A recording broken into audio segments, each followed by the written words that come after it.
Good morning. Good morning. Ladies and gentlemen, thank you for coming this morning. And you know why I'm here is because of this right here.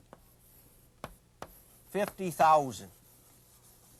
That's how many people die every year in automobile accidents in the United States. Now, you know, I don't like to play with numbers, and I've used this number over and over again because it really hasn't changed. In my career as a state policeman, that number was down as low as 34,000 and up as high as 62,000. But 50,000, every one of you in this room has been at a big football stadium or baseball stadium around this country.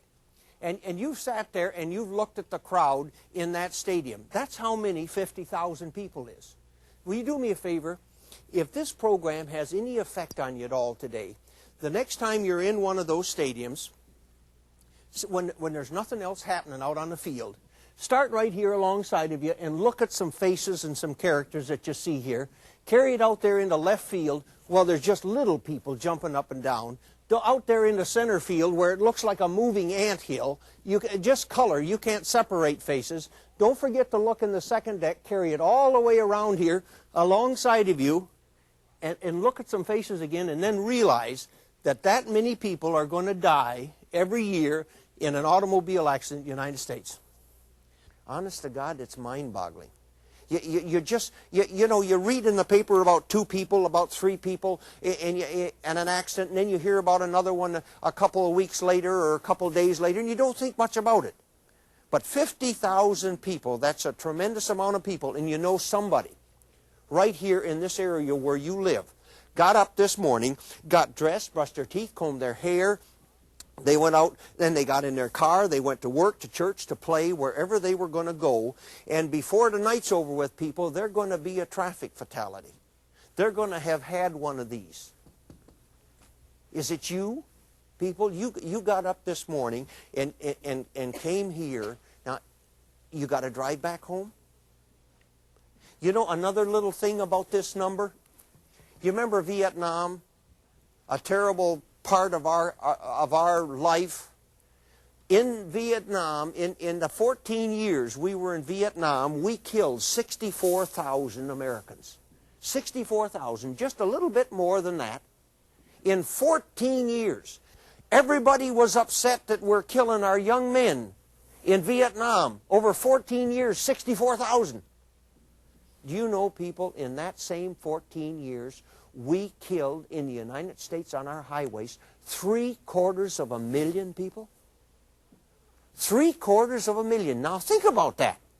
And how many of you took your driver's license out of your pocket and went down and marched on your Secretary of State and said, I don't like this. I don't want him to die. I don't want to drive anymore. No, but we accept it. We accept 750,000. That's an enormous amount of people. And you know why we have so many people in this country, why we have so many of them, we get a hard time getting them into their seatbelts. They don't want to wear their seatbelts because this can't never happen to me. It's always going to happen to somebody over on the next street or in the next mile or the next county. It's never going to happen to me. And it does. Those people just don't believe that it can happen to them. You know, my wife and I was out in Las Vegas here 2 or 3 years ago, and we were with some friends. And this one friend said, hey, Jack, I got a buddy of mine coming in. He's flying his own airplane in here. He's rich. And he's going to rent a car so we can run around out here in Las Vegas. So sure enough, that night, up he came with a big Chevrolet station wagon. And you might know my wife and I ran out and jumped in the car, and we got in the back seat. We put on the seat belts. They were dirty. We had to dig them out of the crack of the seat, and we put them on. And we started down the road, and my buddy introduced me to this guy over his shoulder. I shook hands with him, and I noticed his shoulder harness was hanging here. And I said, hey, you haven't got your seat belt on. And Cliff grabbed me. He says, hey, Jack, leave him alone. He's all right. He's a good driver. He used to be a race car driver. You don't have to worry about him. And we're only going to be right here on the strip. So, you know, I didn't say anything more to him about that.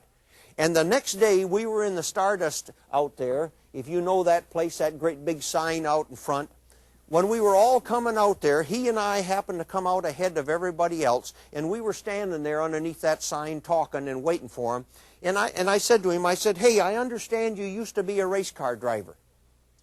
And he said, "Yeah, I did." And he said, "That's how I made my money." I said, "Well, hey, if you were a race car driver, how come you don't wear your seatbelts?" You know what he said? You know what that man said? He said, "Oh, hell, Jack, I'm going to live to be 100 years old." Oh, hell, Jack, I'm going to live to be 100 years old.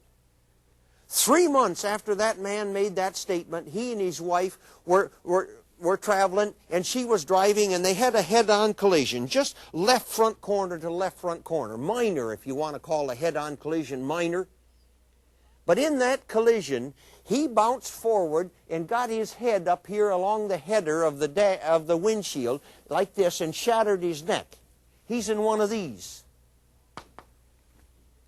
Oh, hell, Jack, I'm going to live to be 100 years old.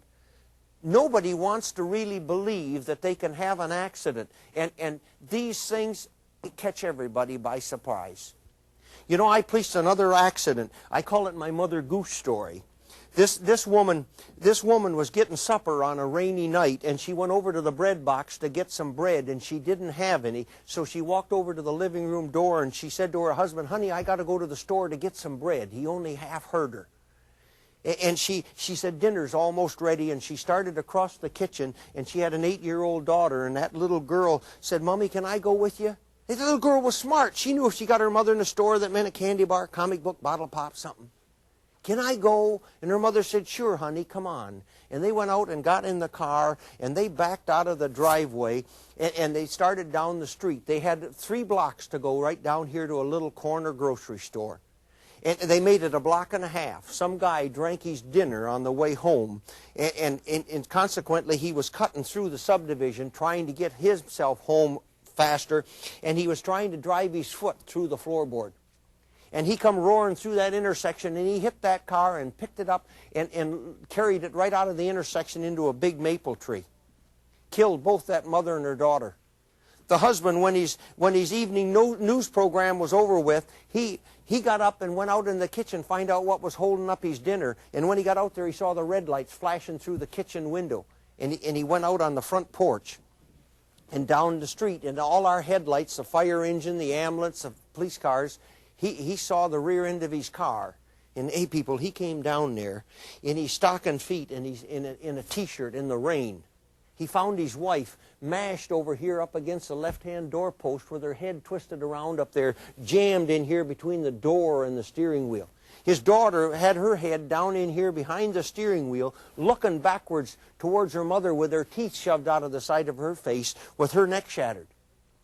And then about a half an hour later, I had to take him back down to his house. And when we walked in the house, I said, "Sir, you better shut that stuff off on the stove. It's burning."